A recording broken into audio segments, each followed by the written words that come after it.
Satan, c'est celui qui va éprouver l'homme, l'être humain. C'est un ange en lui-même, on le voit dans le livre de Job, Iyov en hébreu, le livre de Job dans lequel Satan vient voir Dieu et lui dit, tu vois, ton serviteur Job, il y a ça, mais est-ce qu'il est vraiment sincère? Et Dieu a dit, ok, je te donne la permission de l'éprouver. Donc Satan ici, c'est celui qui va essayer de voir si les gens sont vraiment sincères, envoyer s'occuper de toutes les épreuves qui nous arrivent, sachant que les épreuves, elles sont pour notre bien. Hein. On est un petit peu comme des ânes. Pour faire avancer l'âne dans la bonne direction, il y a deux moyens. Il y a la carotte et le bâton. Donc la carotte, dans la vision juive du monde, la carotte, c'est ce qu'on appelle la beracha, la bénédiction. Donc c'est une bonne chose, ça nous motive à aller dans la bonne direction.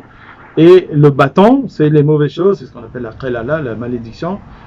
Ça nous fait mal, mais ça nous fait aussi avancer dans la bonne direction. Et c'était le cas avec Job, parce que Job, il a eu ses épreuves.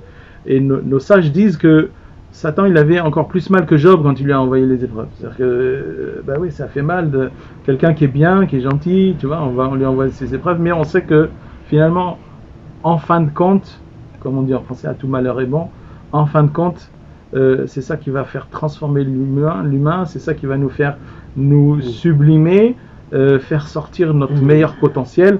C'est pour ça que on dit cette phrase, les mystiques le disent, on entre au paradis sur les épaules de Satan. Ben oui, c'est les épreuves et le fait que nous ayons acquis tout ce mérite.